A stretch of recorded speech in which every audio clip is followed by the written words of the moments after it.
Starting in verse 1, now Joseph had been taken down to Egypt. Potiphar, an Egyptian who was one of Pharaoh's officials, the captain of the guard, bought him from the Ishmaelites who had taken him there. Is Potiphar the one that can sing and dance, or is that Richie or the Fonz? I don't remember. That was a really bad Happy Days reference to Potsie, but I guess I'm too old for Evan. Thought that would really get a good cackle, but fell on deaf ears, I guess. Potsie was what I was trying to allude to, but I had a blank deer in the headlights over there. So continue on. I'm going to be over here. All the way over here. Dearly beloved, welcome to the Unblessed Podcast, where we inquire and exposit the mysteries of that ancient text, that good book itself, the Holy Bible. We are not theologians nor historians. We are but armchair philosophers who spent years in seminary or on a church staff and have since departed to make our own way. We invite you now to read, think, and laugh with us as we dive deep into the denominational doctrines of the divine in the Unblessed Podcast.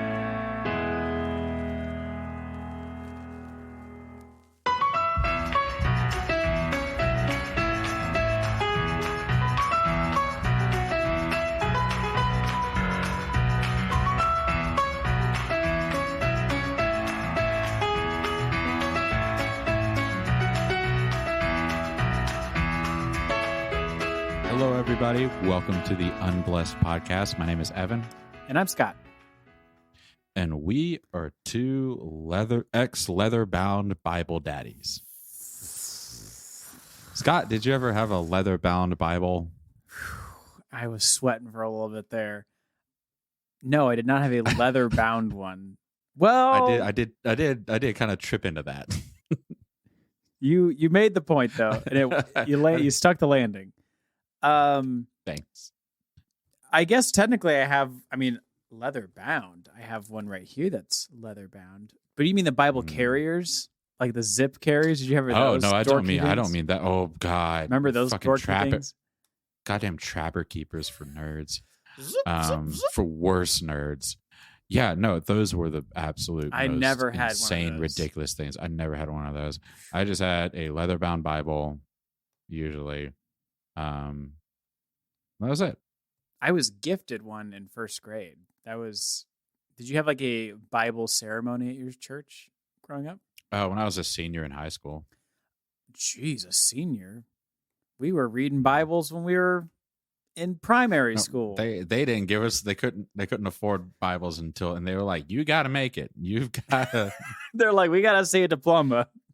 Then we need to see a diploma before we can give you a Bible. Oh, we were passing out left and right. We got ours. It's whenever you made it to first grade at our church, and I think you had to be a Christian. I can't remember if they just gave to every kid in first grade or if it was like the ones that professed their faith in front of their friends. Think my first Bible given to me was either the Message or New King James. Whoa, the Message was your first Bible?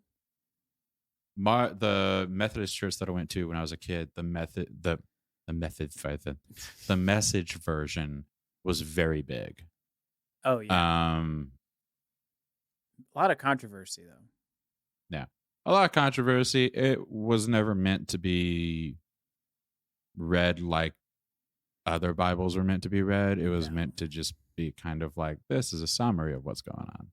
Yeah, it was like a playful retelling of the Bible in most cases, which works to get people who are not interested in the Bible reading the Bible a little bit because it's not quite thee and thou. But you're telling me your Bible is either the Message or all the way on the other side, the King, and you don't remember. The King James version, but the one that says you instead of thou. Oh, the New King James. The New King James version. Yeah, I can't remember which one it was. I don't think it had to be. I know the New King James one I got from the Baptist church I went to, but there might have been a Message Bible that I got beforehand that I just didn't read. Ooh, how exciting. My first one was a New International Version. And before we lose our listeners to boredom about translations, it's going to get real sexy here in a second. We're talking about not at all. There's nothing sexy about translations. There's nothing fun or sexy about Bible translations, but never had a trapper keeper. Speaking of translations, speaking of your first Bible. Yeah. Speaking of being a Bible and having a kid, being a Bible, did you ever want to do somebody ever, could you? This is episode 50 something on the podcast, and we're barely getting words out of Evan. Barely. Oh man, this is not good. It's always inspiring when I see sports athletes that are Christians. Yeah. It inspires me. Really brightens my day. My favorite thing is after a football game, they're like, well, how do you feel? And they're like, I like to thank God. I like to thank God that we just beat the shit out of this other team. No, I can't remember if we've talked about this before on the podcast, but I'm going to talk about it again. I don't care. Like, I don't understand the prayer in sports. Like, no, there's two teams with probably, just statistically speaking, I'm sure there's Christians on the other team, at least one Christian on the team, and they're going to pray for their downfall in a game. Yes, absolutely. That has no spiritual stake at all. Like, what do you think these people, like, do the really good Christians, how do they pray for football games? Like, let's do a role play here, Evan. You're a very good Christian coach, and you feel led to pray for your team before. How do you pray? What do you pray for? First, I'm going to gas up my team, and I'm going to be like, those motherfuckers out there. We're going to beat their ass into the dirt. We're going to beat their face into the dirt. We're going to beat their teeth into the dirt. I want their mamas crying about them by the end of the goddamn game, okay? I want, if they've got wives, make them widows.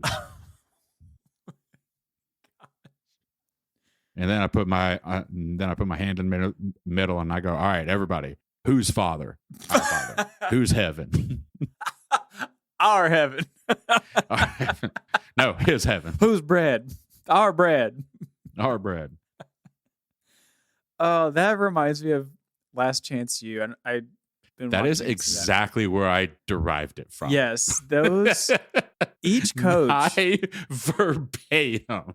But is it Buddy, the first coach, or I think so. I can't remember. I think so. It doesn't matter. They're like literally kind of the same. There's both seasons. The first guy has like a real, like, Southern big guy, big belly. He's Mississippi. Yeah, full Mississippi kind of guy. He seems to take his faith a little more seriously, and he'll like exact thing though. Like, we're gonna beat the shit out of these guys, and then he'll rip his hat off and be like, all right, on me, our Father in heaven. And then the second season has like a more laid back kind of guy. I don't think he cares too much, but he'll still pray. He'll be like, we're gonna fucking kick their teeth in, and he'll be like, all right, let's pray to Jesus real quick, like, and they just do it, and no one bats an eye. They just, yeah, this seems appropriate, and we're going to pray and get out there and, like, absolutely demolish these people. My favorite thing about these people being Christians and their faith being so front and center is that this is a very, like, athletes are a weird brand of celebrity because they're the only celebrities, especially football athletes, they're the only celebrities that every week go out and punch other celebrities. At least for real. Like, I mean, there is professional wrestling. I mean, yeah. But like for 4 hours, that's what they do. And, they didn't, they didn't star in a movie. They didn't, write one song, they're whatever. Just they actually, beat people up. Yeah. They had to beat people up so good to get a scholarship to beat people up, and now maybe an NIL deal to beat people up, and then be good at that stage of beating people up so that they could beat people up on the national level. It's strange that we like and these people are like, and so it's like, oh yeah, I'd like to thank God that we were able to beat the other guys up, without getting hurt ourselves in this game where we beat people up all the time. Because that's the one thing that I'll say. I was like, I understand, thanking God for staying healthy during the most violent game we watch, but it always. The thanking God after a football game, interviewing anybody after anything is the funniest thing to me. I think I think tennis matches do the funniest thing, because especially if it's like the U.S. Open or the French Open or whatever, they will always interview the loser first. It's the what went wrong out there. It's like he'll be like Don or Carlo or whatever. You played so hard. You had a great tournament. How do you feel? And in broken English, they're just like, well, I lost. I'm sad. Yeah. Christian sports, there's a strange tie. And I think it has to do with like, this is like my deep take on all of this, but there's a lot of unknown. Deep state with the deep take. Deep state, deep fake, deep take over here. Mm-hmm. But I think when there's unknown, then we put the chances in the dice in God's hands, and like people think that's the best move. Is like, well, if there's an unknown and uncertainty, we got to hand it over to the Lord. And then, but what I don't understand is that, like, I'd rather hear people pray that they just say, God, just let us freaking win just once. Just work your power and let these boys win one. We need it bad. We're 0-11. Can you squeak out one for us? Yeah, like I would actually be if I was in the room, I would respect that more than like the loosey goosey, like, we're just glad to be here, God, and just let our characters shine through and may you be glorified no matter what happens. Like, fuck all that. But also, we really want to like destroy them so much. Just say what you really mean. Just mean what you say and say what you mean. I hope we win. God, help us win, because Lord Jesus Almighty, we need it. Like, that's what they should do. But I want to win. Dear God, please give us the strength to beat everybody, to annihilate everyone. Dear Lord, give us insane, wicked strength that will absolutely annihilate people on touch. Dear God, give us all 99s in our stats, please. Please turn this rookie team into an all Madden team, God. Please. In your name. In your name. Please let us beat the other team by at least 14 points. I have a lot of money on this game, and Lord, I need you now. I bet my child's college savings on this. Because we're looking to have another, and I'm hoping to double it. So it's double or nothing, baby.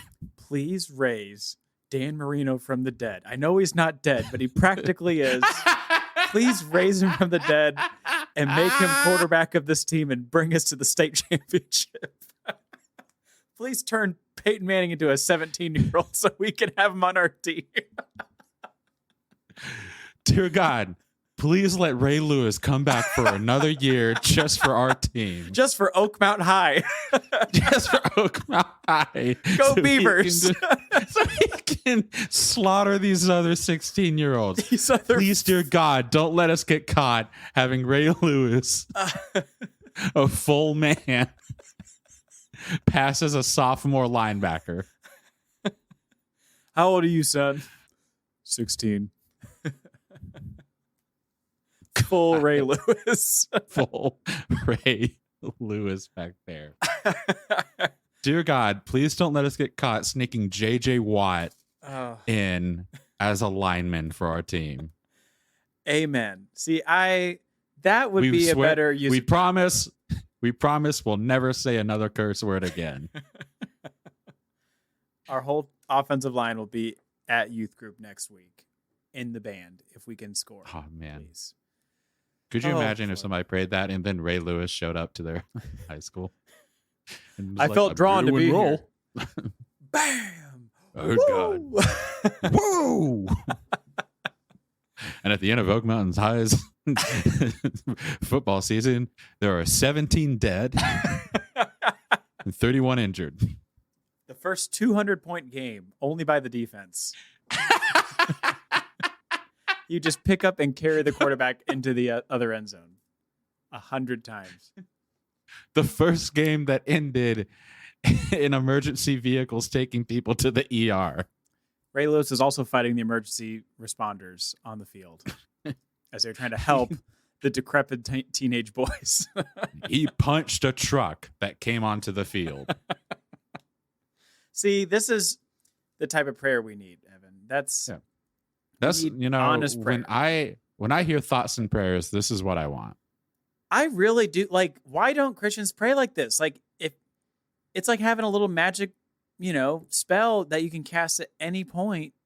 I'd be trying for the weirdest, most insane prayers, and hopefully it lands. Like, it's better than praying like, oh, I hope everyone has a good time. Like, no, I hope the other team gets like freaking annihilated by a meteor before they get on the bus. How about that? I hope while I'm praying and looking at them that they all simultaneously shit their pants. While I'm looking at them. I want to see evidence. I want to see just kind of their pants get a little bit bigger on the butt side. On the butt side. Gotta be clear. It's like the monkey's paw. You gotta make sure you're very specific with your prayers. The kicker walks out to kick the opening kickoff, and he's kind of like stomping his feet real wide. It's like, geez, I don't know what happened. Evan, what's like the wildest prayer you think you've ever prayed? I know I prayed for snow one time. Like you were like legit, like make it snow. I was like, God, if you're real. Was it like June? Please no, this isn't like December, February. If you're real, please make it snow in Valley, Alabama. And did it? No. Was it at least forecasted? No. So you were like, all right, that's 0%. It was low 40s. And you were like, let's see if he can dip it down to 30 and get some precipitation in here. Yeah. Which I also, as a kid, I asked for snow every single year from Santa Claus. Oh, that's kind of nice and sweet. Yep. You never got it though, did you? I remember it snowed once when I was like 5, and I think that started the trend. And then maybe 2 more times before I graduated high school. Dang. And then when I was in college, it snowed. I was in college, it snowed like 3 years in a row. That was wild.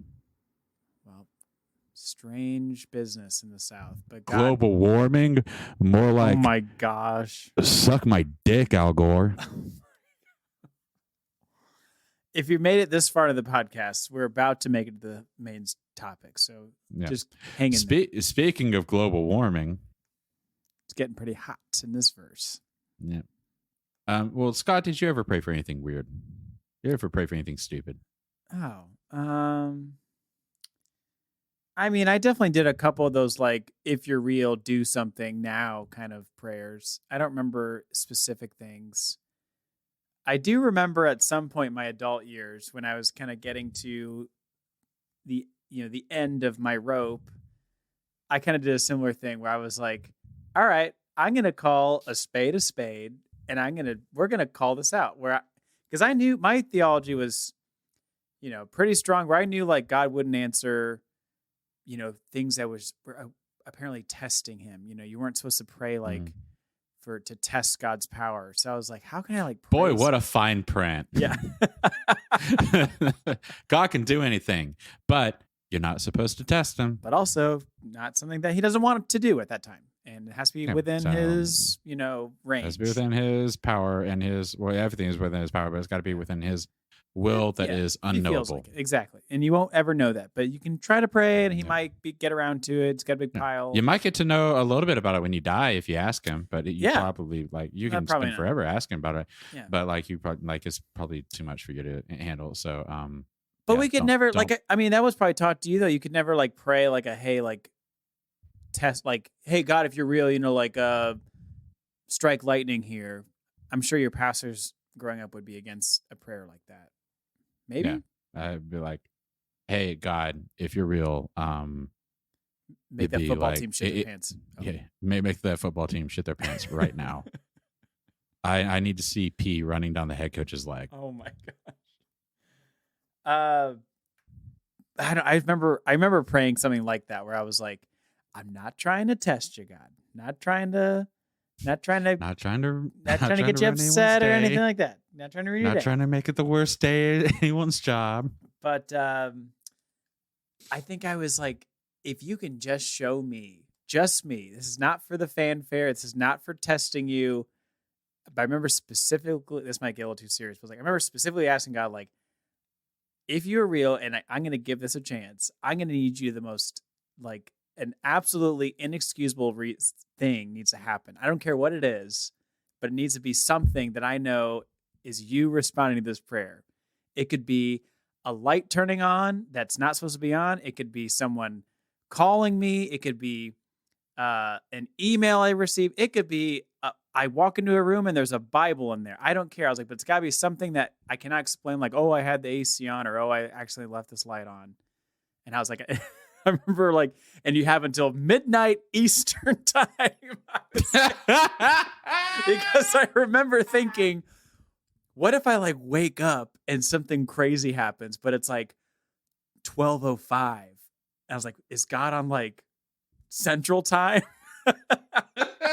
So I was like, has to be done by midnight Eastern.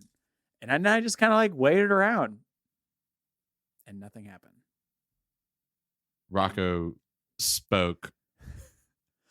I know what you said English. To God. I know what you said. He's not real.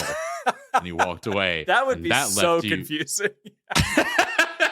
God is not real. God is not real. And Rocco walks away on two legs. Puts on a hat and walks away. Yeah, I'm crazy going out times. for cigarettes. When you, I'm glad to kind of be on this side of it now, because man, when you're in that bargaining stage, it's the worst. When you're just like in this back and forth. I'm sure you were in that for a while, but oh yeah, for sure. That's the worst part of all of it. Yeah. Speaking of bargaining, hey, there we go. We're going to be talking about Joseph. You remember the guy with the Technicolor dream coat? Well, now he doesn't have it anymore. Oh yeah, I remember that guy. Joseph? Remember Johnny this Osmond? Is him now. Yeah. Remember Hot Osmond? Now it's even hotter. Yeah. So we'll be in chapter 39 of Genesis, if you have your Bibles. And at this point, Joseph has already been sold into slavery by his brothers. Yeah, big old oops by them. Starting in verse 1, now Joseph had been taken down to Egypt. Potiphar, an Egyptian who was one of Pharaoh's officials, the captain of the guard, bought him from the Ishmaelites who had taken him there. Is Potiphar the one that can sing and dance, or is that Richie or the Fonz? I don't remember. That was a really bad Happy Days reference to Potsie, but I guess I'm too old for Evan.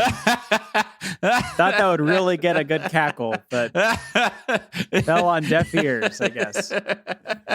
Potsie was what I was trying to allude to, but I had a blank deer in the headlights over there. So continue on. I'm going to be over here. All the way over here. Oh no. Oh me. I don't know. I don't know, I must say. Ralph Mouth, Richie, and the Fonz show up in Egypt. Okay, keep going. Sorry. Hey. Jesus. Now all I can see is Potsie. Okay. God. The Lord was with Joseph so that he prospered, and he lived in the house of his Egyptian master. When his master saw that the Lord was with him and that the Lord gave him success in everything he did, Joseph found favor in his eyes and became his attendant. Potiphar put him in charge of his household, and he entrusted it to his care everything he owned. From the time he put him in charge of his household and all of that he owned, the Lord blessed the household of the Egyptian because of Joseph. This is the part of the Bible where they are paid by the word. This is trying to squeeze every word count in your essay. No, I know. The blessing of the Lord was on everything Potiphar had, both in the house and in the field. So Potiphar left everything he had in Joseph's care, with Joseph in charge. He did not concern himself with anything except the fruit he ate. Could have been an email.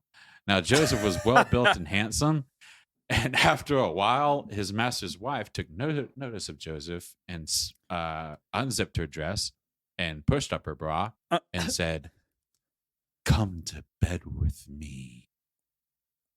Well built and handsome is what your Bible says? Mine says well built and handsome. Jesus. What does yours say? Mine just says handsome in form and appearance. Mine says well built, handsome, and has thighs that could cut diamonds. Wow. What version are you reading out of? I think it's the hot, sexy Christian version. Oh. I forgot about that version. The hot, sexy Christian, the HSCV. Yeah, it's great. Yeah. Mm-hmm. But it does say well built and handsome. Dang, that's like I don't know, that's smut romance novel level description right there. Getting a little biblios erotica here. But he refused. "With me in charge," he told her, "my master does not concern himself with anything in this house. Everything he owns he entrusted to my care. No one is greater in this house than I am. My master has withheld nothing from me except you, because you are his wife. How then could I do such a wicked thing and sin against God?" He really makes it seem like the world's going to end if he sleeps with her. I mean, is it a bad thing? Yes. Like, of course it's a bad thing. Yeah. But is it the worst thing? Yeah, he could commit murder. You could just freaking kill her. Yeah. Anyway, murder is always bad in any situation. The great wickedness. Yeah. And though she spoke to Joseph day after day, he refused to go to bed with her or even be with her. Wow. One day, he went into the house to attend to his duties, and none of the household servants were inside. She caught him by his cloak and said, "Come to bed with me." Wow. But he left his cloak in her hand and ran out of the house, presumably naked. Maybe she had 2 garments on. Or not. I don't know. He ran out of the house, so she took his cloak, so maybe he's just in his undies. She ran, he ran. They both ran? He ran. It's just him. She grabbed she was just like, "Come to bed with me," and he runs, and she holds on to his cloak. So presumably he is Sans cloak, which might just be like, maybe he was always nude. Maybe that's why he might be running around in a t-shirt and tighty whities. Yeah, I think he just did work around Potiphar's place, with just some real tight denim jeans on and work boots and a tool belt. Yeah, and the outline of his gigantic cock just bulging in front of everybody. God. Grandma, aunts and uncles, thanks for listening. Really appreciate it. Thanks for making it this far. Thanks for making a boy's dreams come true. When she saw that he had left his cloak in her hand and had run out of the house, she called her household servants. "Look," she said to them, "this Hebrew has been brought to us to make sport of us. He came in here to sleep with me, but I screamed. When he heard me scream for help, he left his cloak beside me and ran out of the house." She kept his cloak beside her until his master came home. Then she told him the story. "That Hebrew slave you brought us has come to make sport of me. But as soon as I screamed for help, he left his cloak beside me and ran out of the house." When his master heard the story his wife told him, saying, "This is how your slave treated me," he burned with anger, much like that Renee Jepempe in Bridgerton, which is a much cooler joke if I land it and know the guy's name. I don't know. I'm working with Happy Days references over here. So But while Joseph was there, oh no, I skipped. Joseph's master took him and put him in prison, the place where the king's prisoners were confined. You know. Oh, prison. Yeah, where prisoners are. The prison. But while Joseph was there in prison, the Lord was with him. He showed him kindness and granted him favor in the eyes of the prison warden, which at this point just leads me to believe that Joseph's just got a rockin' package. No. Like, I just like. There's sometimes you start a thought, Evan. I'm thinking, oh, he's gonna have like a nice take on something. Like just for a split second, my brain goes there. I'll be like, oh, we're stopping the car for a second. I bet we're gonna see a real nice sight. Like, but no, you took me to the like world's largest yarn ball. We're stopping the car every 5 miles, and I'm thinking, oh, this is the thing is, here we're some childhood memory he's gonna talk about. Yeah. The thing is, we stopped for the yarn ball, and I stopped to pee on the side of the road, and then you make a dick joke while being on the side of the road. Exactly. Oh man! So the warden put Joseph in charge of all those he had in prison, and he was made responsible for all that he was done there. The warden paid no attention to anything under Joseph's care, much like Potiphar, because the Lord was with Joseph and gave him success in whatever he did. Boy, what doesn't Joseph just have all the good things? Great body, God on his side. Trips and falls into pillows. Yeah, that's what Joseph does. He has. I mean, like, in Joseph's story is one of where he starts out and he's just like, boy, listen to all of these dreams I have about being your masters, to like all of his brothers. And his brothers are like, hey, I don't like you anymore. Like, and so they sell him in. They were originally going to kill him, and then they sell him into slavery. And it's because of Joseph's faith that he gets rewarded these positions. But the thing here is endurance, because what this story, I think, is trying to get across is that your faith in God, while it can give rewards, other people might not see it that way and might want to take advantage of you. Ooh. All right, now we're pulling the car over. Now we've got some gas in the tank. I just had to pee. Leave me alone. It is true. Yeah, I think like the way it was described to me in this story growing up was, yeah, following God, people get jealous, or they're going to try to take you down, or they're going to try to, tempt you away from God's glory and promises with their sex. And if you're going to be a pool boy, watch out for wives. Absolutely. Yeah. I also thought that would be more of a, like, I saw some posts about this, but it's like, I always thought like quicksand was going to be a bigger deal as an adult. And I felt like this with these stories, where like, I felt like random women were going to like try to confront me and like take advantage of me, or like, I thought Stacy's mom was going to be a lot bigger of a deal. I thought lonely mom, like, lonely MILFs at Potiphar's castle or wherever they're at. lonely MILFs in your area is Potiphar's wife. Lonely MILFs at Potiphar's castle.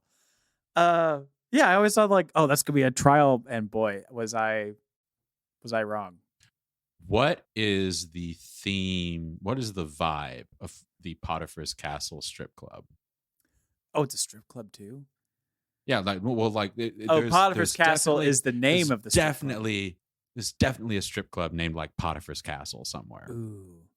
Do you think it was a castle or just like a big kind of complex? Like a big, plaster, I don't know, bungalow tent. I don't know architecture. What kind of buildings did they have back then? Plaster bungalow tent.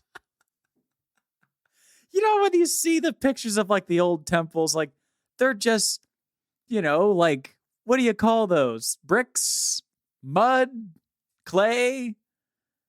It's not cement. Clay. Yeah, clay, mud, brick. Mud and brick, really. Mud and brick. Yeah. Okay. Well, that's a side club. There's Potiphar's Castle is like the main area of the club, and then there's like a back VIP area just called Mud and Brick, and that's where Mud and Brick. Yeah, that's where you can get a burger.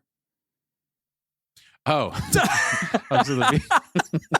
and then there's also a section of Potiphar's where there's like checkered floors and like booth seats, and there's a jukebox, and there's a guy named Fonzie that sits in the corner, and he just hits it and he goes, "Hey," and then people start dancing. And then Al comes out because it's his restaurant and diner, and he's like, "You guys got to turn that down." And then the Fonz goes, "Hey, let him dance a little bit." And then Potsie's like, "I got a song that's about all this," and starts singing.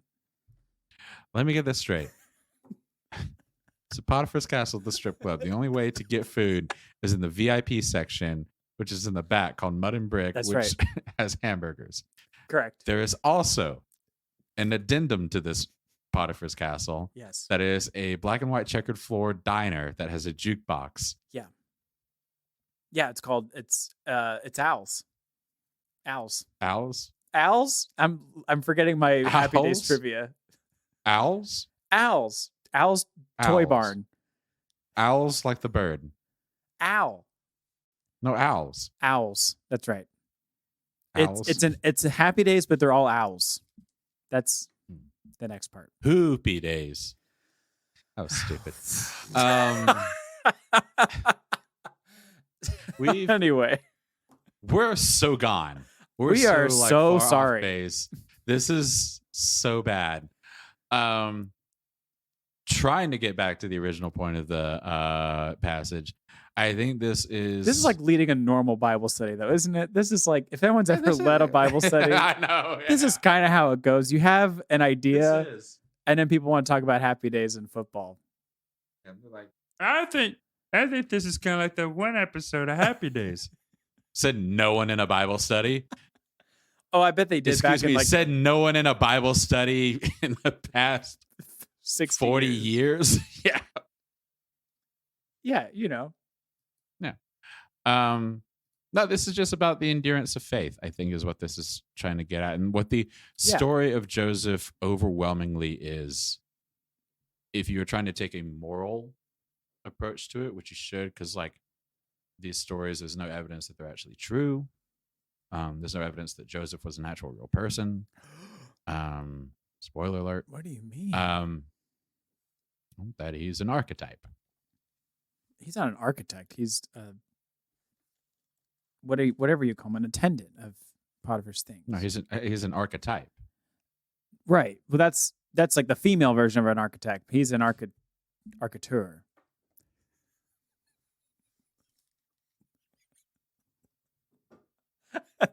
Kevin wants to quit this podcast. I'm done. I had good grades. We're here. Oh man. No, he's just a story. He's an idea, a common story that came up through cultures. That's very important to this culture, obviously. And the important thing, the fact that he's so important, and the moral of his story being the endurance of faith, cannot be overlooked, being kind of intertwined together. It's funny because I remember thinking, like, I felt so sorry for Joseph when I would read these stories growing up. Like, oh, all these bad things keep happening to him. And it's funny how I'm having the opposite reaction where I'm like, geez, he just keeps falling into these really great scenarios, like over and over again. So I know. It's funny how the story evolves, and it really is funny, like being a millennial now, in like the market and everything. And it's like, well, he gets thrown in prison, but then he's put in charge of all the prisoners. And I'm like, well, shit. Now manager's on his resume. Like, no, a good people person, manages a small team, passionate people person of forced laborers. Forced laborers. They would be account executive for unskilled workers, unskilled labor, system management people. No, social media managers. Oh, that's right. That's the other word for forced labor. Yep. Entrepreneurs, actually. Ah, yes, that's it. Yep. Fast food workers. basically. Yeah, so like it does. We were laughing about it earlier that it hits different. Because when you're a kid, you're like, oh man, I can't believe like she's trying to sleep with him, and then she gets him arrested. He already got arrested before and was put into slavery. Now he's just in prison.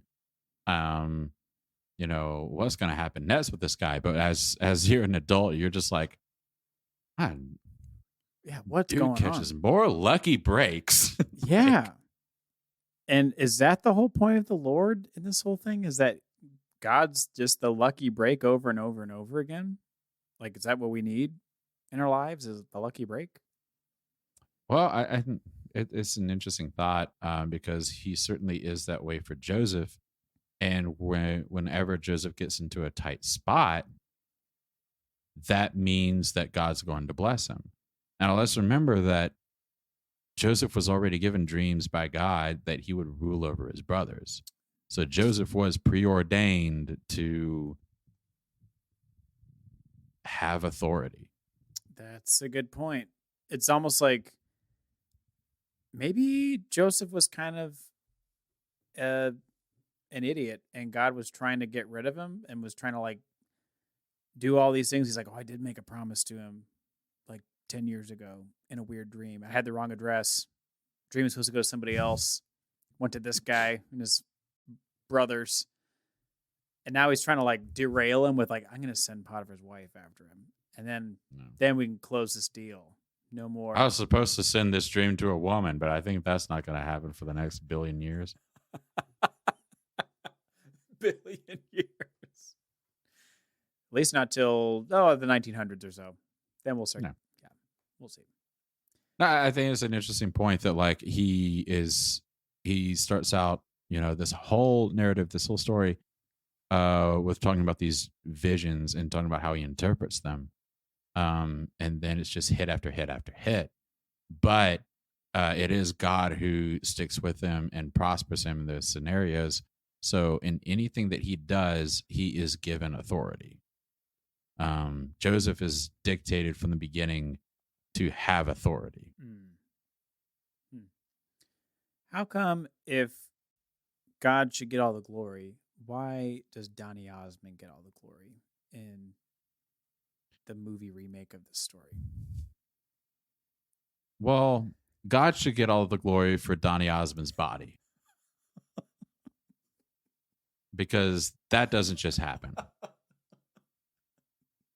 You're saying Donny Osmond's body is handcrafted by the Lord, is what you're saying. Donny Osmond's body is evidence of a divine creator. I would agree.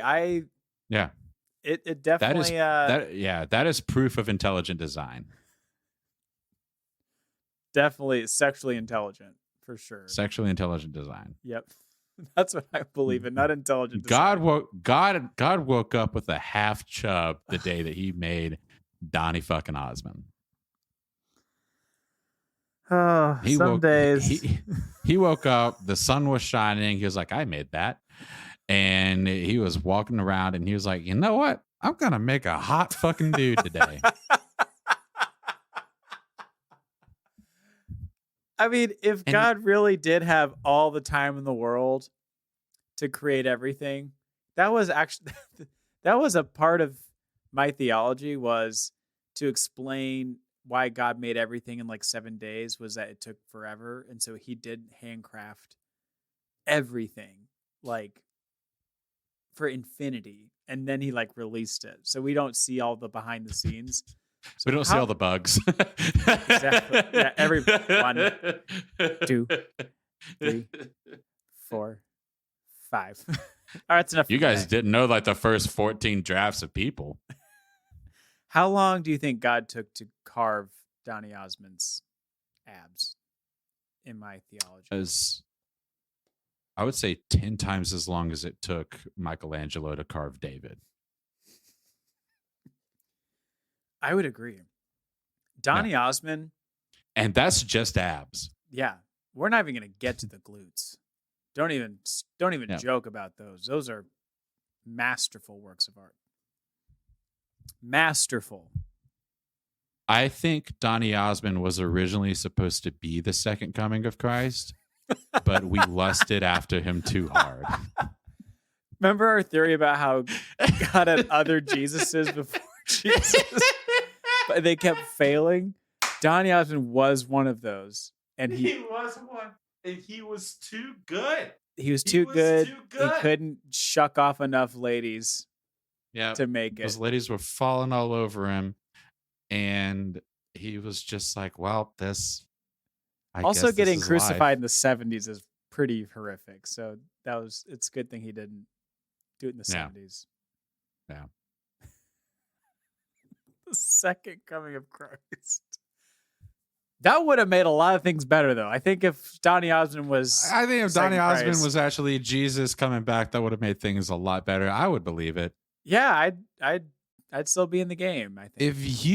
If you came to me as a cult and you were like, we actually believe that Donny Osmond was Christ come again, I would say, I'm listening.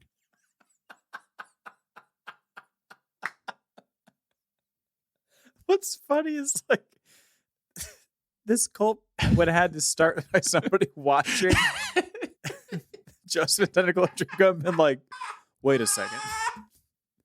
He could have been Jesus. Maybe he is Jesus, but they cast him. They miscast him in this movie, and he actually is the Son of God. It is our mission to put him in a movie where he is cast as the Son of God. We have a limited time before he dies. We have to get him back into shape and in his own movie cast as Christ and save the world. Wait a minute. That man's hot enough to be Jesus. That man's hot enough to be Jesus. Oh, man. Oh, I wish. Well, any final last stops on this highway trip, Evan, before we close this episode out? I do love that all we did this episode was trash football players who pray to break other football players. Yep. Read 23 verses with no commentary and then talk about how hot Donny Osmond was. Is that a problem? I'm trying to understand. No, I said I love that we did that. This is truly, and I'm not being sarcastic, this is exactly how most Bible studies went for me. Yeah.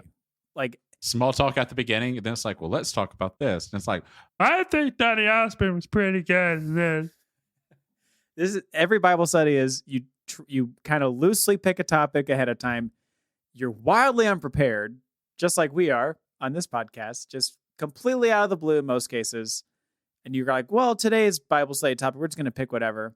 Small talk, snacks and snacks, maybe 5 minutes of Bible reading, and then you're back to whatever topic you want to talk about. And then you're done. And then one person drops a nugget. One tiny nugget. They're just like, maybe we should be nice to people we don't know. Everybody's like, ooh, yeah. Yeah, someone takes it a little bit seriously. Like, you know what? I do feel a little lonely right about now. But I know God's got me. You know what? Right about now, the Funk Soul Brother. Right about now, Funk Soul Brother. Right about now. Check it out now. The Funk Soul Brother. Right about now. The Funk Soul Brother. Soul Brother. Check it out now. The Funk Soul Brother. Thank you for listening to our podcast this week. We really appreciate you making it to the end. I'm going to let Evan do his thing because I'm going to mess up how we usually close this out, even though it's not that hard, but he's better at it. Yeah, everything Scott said. My name is Evan. And I'm Scott. And we're two leather-bound Bible daddies, ex-ones, former ones. That's how we usually end that, but okay, I guess.